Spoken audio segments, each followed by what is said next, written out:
The Bliss Business Podcast, the show about empathy, connection, and consciousness in business. Today's episode is brought to you by Zero Company, your paid search, social media, and programmatic ad experts.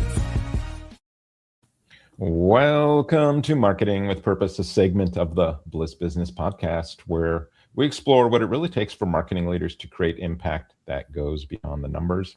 I'm Stephen Sakach, and in each episode, our team sits down with marketing experts to explore their leadership approach and their strategies that drive performance and resonate with their audience. And together we'll dive into what's working, what's not, and how purpose and empathy can transform brands to connect with people. So let's get started. Today, I'm joined by Chris McGee, Vice President of Marketing at Batteries Plus, which I'm sure fully aware of. It's probably one nearby you right now.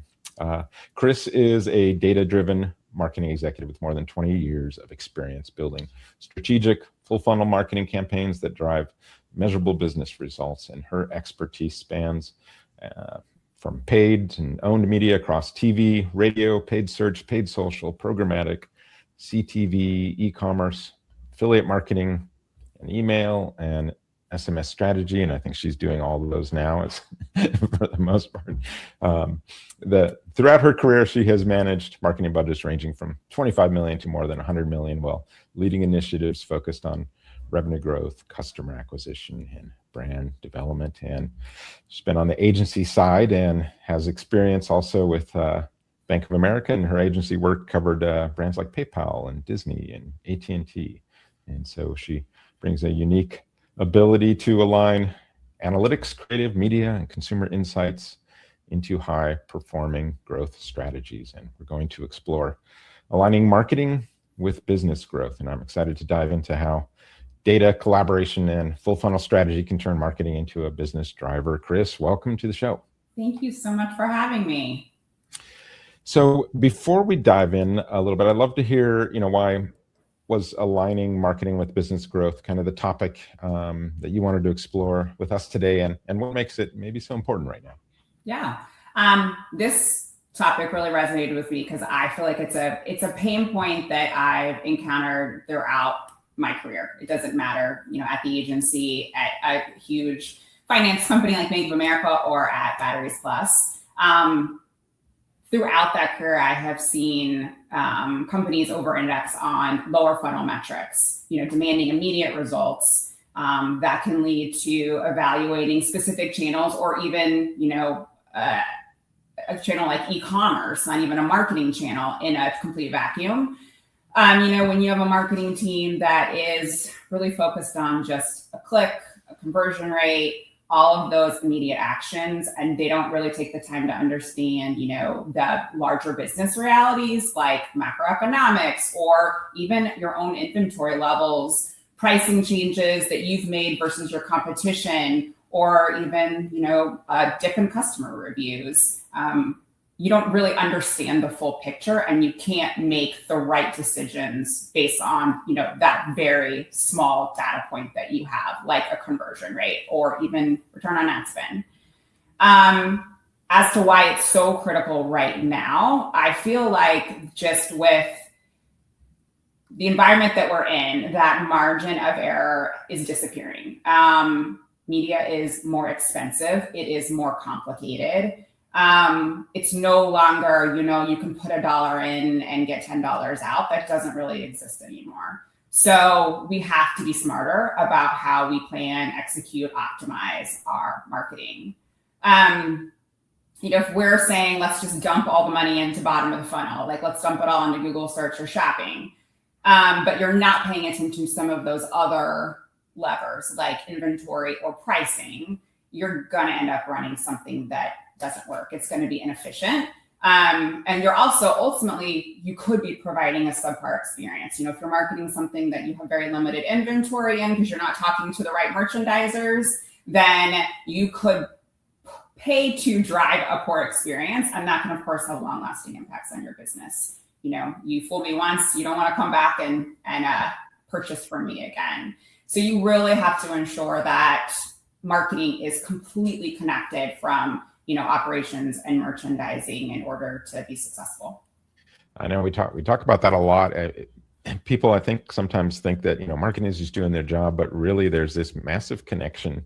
And like you mentioned, if someone has a disconnect with the experience of, going in with the brand, there's 17 consumption experiences, emotions, and you could be half of those are negative, and that's where you can get burned in all that marketing work that you've done right then. Suddenly you've got this disconnect and you're just like, great. Thanks, guys. Just got the rug pulled underneath you. You're perfect. And that, you've got someone through this funnel ideally. And then once it gets to that exact experience, things go sideways. This is not good. So thinking about like at your role, CMOs are often kind of pulled between those near-term campaign results, and long-term brand building. How do you ensure your marketing strategy stays aligned with your company's growth goals, and where do you find maybe the biggest friction points in making that happen? Yeah, I mean, I think and this has happened at, again, every client I've worked for or every company I've been at.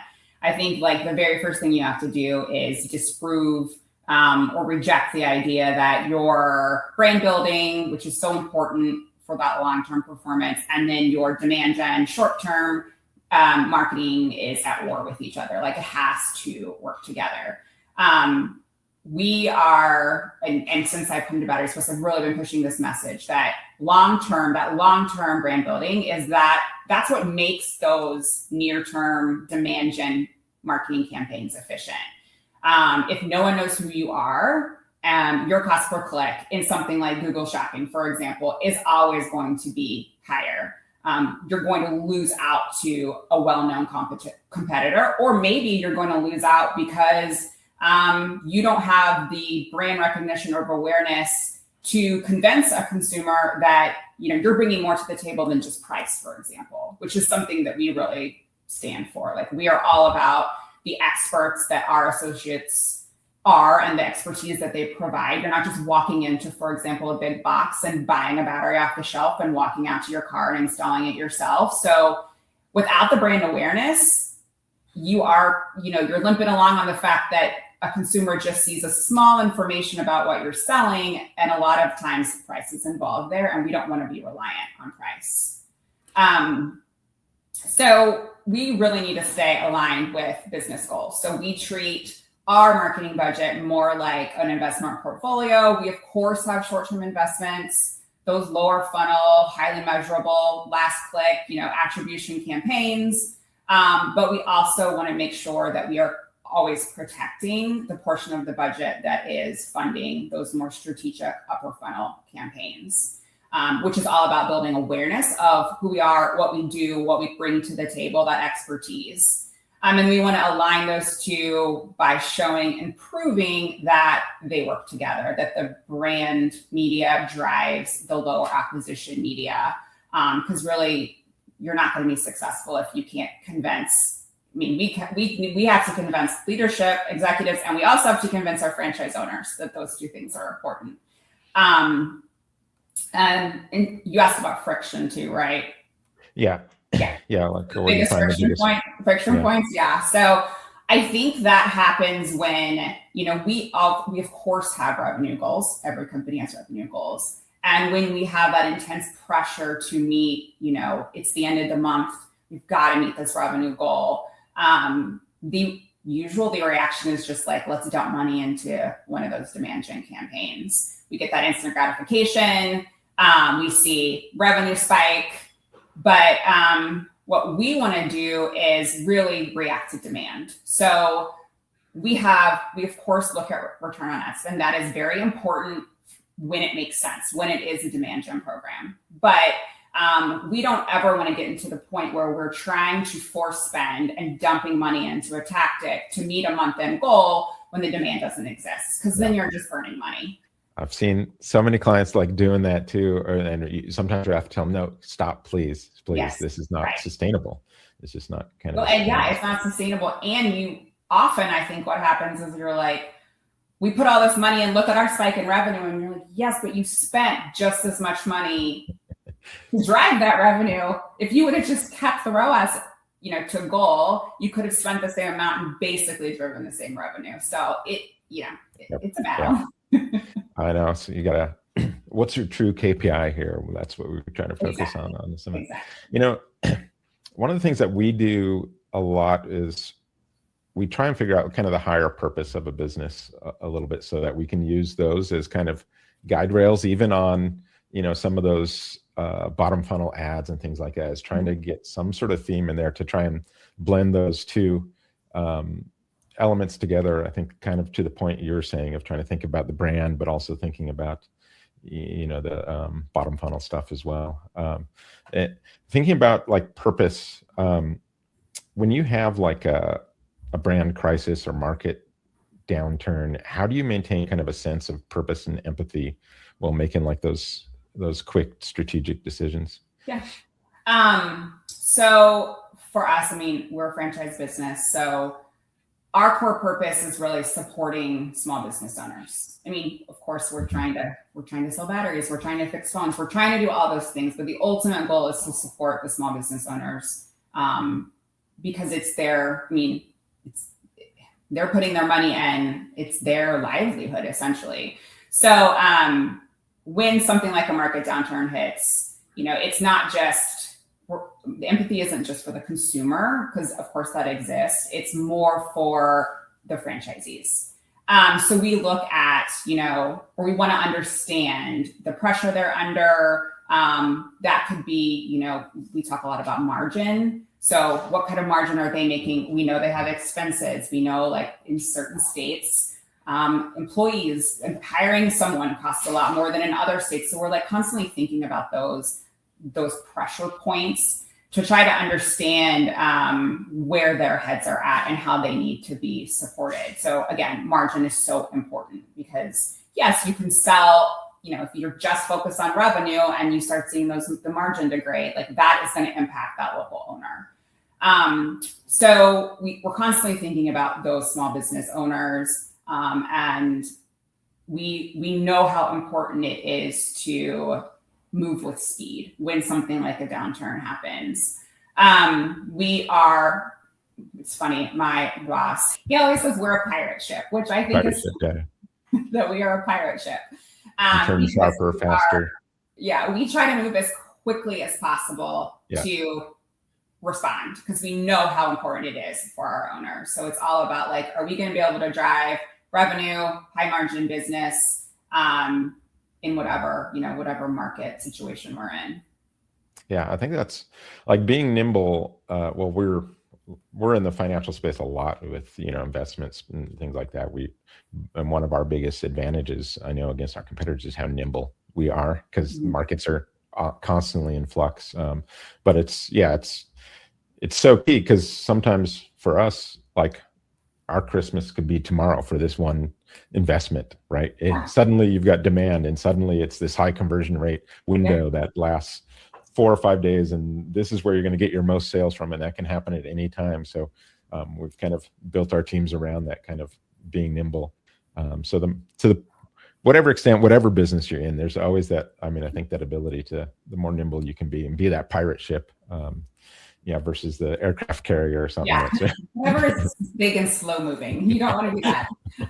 But yes, no, we very much experience that. Like, before we were talking about holidays, we don't really have like a big Christmas holiday in our business. What we have is weather demand. So I don't know that everyone knows this, but when it's very hot in the summer and then it gets very cold in the winter, your car battery dies. And so we are constantly reacting to weather changes, which then of course influence demand.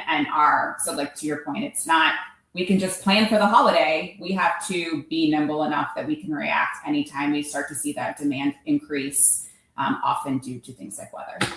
Yep. And your location is in Arizona is going to be different than the one in Minnesota. Yes. Wisconsin, very different. I'm in Texas, and my weather is of course very different from Wisconsin or our corporate offices. And so I'm often the voice of the South, or they tell me I'm not the South, the South Central. Because we have very different weather needs. So when you're launching a new product or entering kind of a new market, what's been your most effective way to kind of align sales, product, customer success teams? And from your experience, where does that tend to maybe break down a little bit? What's the challenge there?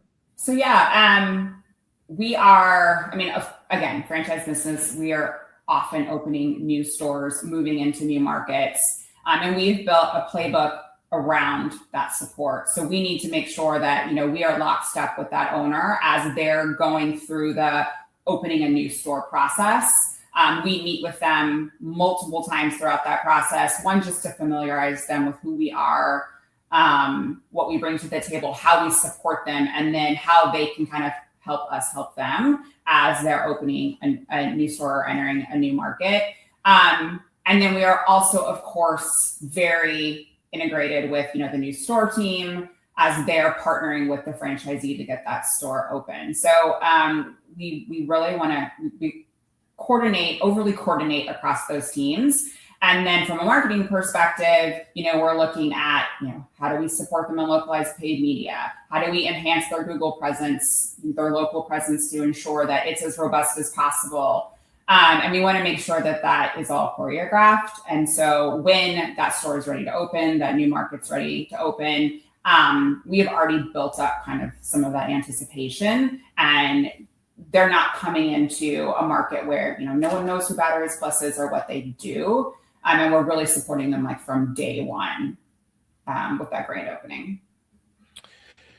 Can you share a time when customer feedback or behavior data kind of completely shifted your campaign direction, and what that taught you maybe about, the balance between intuition and analytics? And I know you've got that analytics background. So I don't know how much the intuition plays, but I know you've got to fight those battles sometimes. I always say it's art and science. It's both. Yeah. Anything in marketing is art and science. So I think that, what was really interesting as we we just launched a new creative campaign in April. And we kind of initially, the intuition was, we're a battery store. People know what we do. It's called Batteries Plus. Of course, people understand that we sell batteries and what to come to us for and kind of what we bring to the table. But when we actually dug into consumer feedback, be that, on Google, commenting on social ads, et cetera, we uncovered that there was a little bit of a blind spot. So people were asking, what is a battery store? What do you sell? So instead of just, creating a campaign that focused on maybe like the specific product or the devices that a product could leverage. Like we had a campaign before, which was all about kind of trying to connect the battery to the device and how that device makes you feel. So when you, get on your boat for the first time in the summer, what that campaign was missing and what that feedback told us was we need to stop the focus of the specific battery and what the battery goes in. And we need to start talking about the destination, like what is a battery store? What do you do? And the expertise that we provide. So with this campaign, it's called the Battery Pack, but we made a very deliberate choice to make the actual store and the associates the stars of the ad. So there's, of course, products still in there, but the product is more, you're in a store, you're seeing all of the product that we offer on the shelves. And then, of course, the expertise that we bring. So we wanted it to be very obvious what the store offers, what we sell, what the expertise we bring. And that was really identified by that feedback that we were seeing, that we needed to lean in there. And I think, correct me if I'm wrong, but you have like the national convention and you had like these contests going on, and you're just seeing how fast someone can change like a key fob battery or something, right? And is that kind of what sparked a little bit? Yes. So yes, we have a national convention, and every year we have Plus Games. So Plus Games is that competition. The stores participate. It's actually a really cool idea because not only does it get them really excited about their jobs, but it also is a way for us to train in a fun way. So they kind of go through initially a set of, training refreshes, and then they compete in physical challenges. So the culmination of this was at our national convention. It was so fun. We had, teams competing head to head in the very final round of these Plus Games. And one of, it was how fast can you reprogram a key fob? One was like replacing the battery, in a remote control car and then driving it through, just fun stuff. And my partner in marketing and I were sitting, at the table watching all of this and seeing how passionate these associates were. And we were like, oh my gosh, this is an ad campaign. Like, look how passionate they are. People don't see this. Your average consumer doesn't understand the knowledge that our associates have. So yes, that was a big piece of this campaign. Yeah, I love that. Just reading on that story, you can see, like, for us, we're always looking for something that's emotionally connecting. You can see how your franchisees are really emotionally connected to this, and then you can easily sort of tie that story into, like, hey, this is how they want to work for you. Is they're going to work their ass off trying to do something and do it at a high level. And where are you going to get that anywhere else? No, you're not going to. So so what's worked best for turning marketing into a revenue driver at your company? And where do you still see maybe gaps in CRM or lead tracking or sales alignment that make it hard to measure? I know we're going through this AI time, right, where things are in flux, but what do you think on maybe some of the gaps there that you have that you're trying to overcome? Yeah. So your first question is just turning marketing into a revenue driver. So we have completely overhauled marketing since I joined the company. So, 3.5 years ago, in 2024, when we consolidated the performance marketing and the more strategic local marketing, we wanted to make sure that, those two things were talking to each other and were as efficient as possible. We also consolidated funds at the market level. So we have over 700 stores, and those stores all need local support.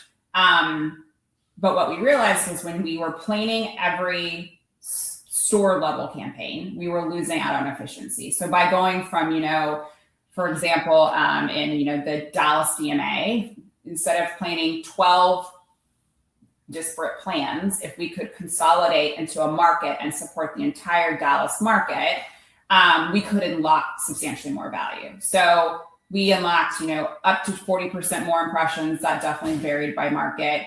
But we didn't have to spend any more to do that. That was just purely consolidation of funds. And that allowed us to, one, purchase more channels at a market level. It also, we also enhanced our digital marketing targeting. So pulling in customer data, building out lookalike models, et cetera.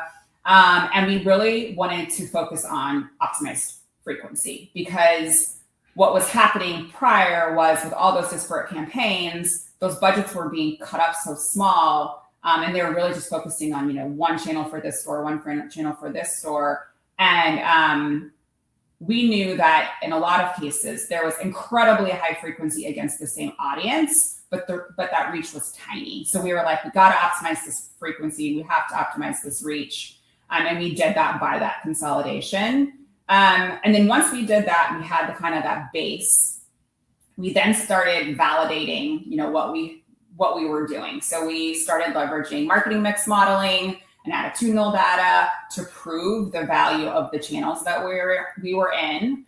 At that point, we identified that video was really effective for us, which is great, because it lets us tell a little bit more of our story, which we know is needed. And so we plussed up in things like connected TV and TV in markets where we could afford it, and really pushed advanced customer targeting. And we were also able to connect the data, which was key. So we basically looked at, from a market level, we looked at awareness across all of the DMAs that we were in, and then we correlated that to tangible business results. So, for example, e-commerce conversion rates. We saw that markets with higher attitudinal results or higher attitudinal awareness, they saw better e-commerce conversion rates, or even local retail sales, tracking retail sales year to year. So all of that kind of led us to our 2026 strategy. This year, we made a really big push to prioritize video again, but in a bigger way. So we shifted a lot of our video spending to cable TV, which I think some people would be surprised by, because it's, we get questions of like, who watches cable still? But the nice thing about cable TV is you also get a lot of added value on things like YouTube and Hulu, where those cable ads run. And cable TV is super cost effective. Like we couldn't afford to buy, broadcast NBC, CBS, primetime, and support all of these stores and all of these markets. So with cable TV, we were able to do that. We actually this year are projecting 25% higher reach, which is amazing. We want to reach more people and communicate what we do to them. And we really are able to plan against an optimal frequency. And most importantly, we are able to keep TV on air full year, which we have not been able to do before, which is so important in our business. We are needs-based. If we're on for 3 months or, every other week for 3 months, and then we're dark the rest of the year, we lose all those attitudinal gains we made. And you kind of switched it to like on 2 weeks, off 2 weeks, on 2 weeks. Is that my understanding? Yeah, kind of more of an even pace with a little more frequency. Yes. So that way we're not, losing all that, all of the awareness we built as we are off, because before we had to be really strategic. We still have to be strategic with the funds, but we were, we'd be on maybe just what we call our Super Bowl, over Memorial weekend, we might be on May and June, and then November, December, but we couldn't maintain that full year support, which when your needs-based is hard because you need to be top of mind when your car breaks down, your phone breaks, et cetera. So that's been huge for us. Of course, that's new this year. We just launched our new campaign in April, so we're excited to see updated marketing mix modeling results for that. But very excited time for us. And you had another question. I think it was... Oh, just some of the gaps or challenges maybe you're seeing. Right. Yeah. No, and those exist, of course.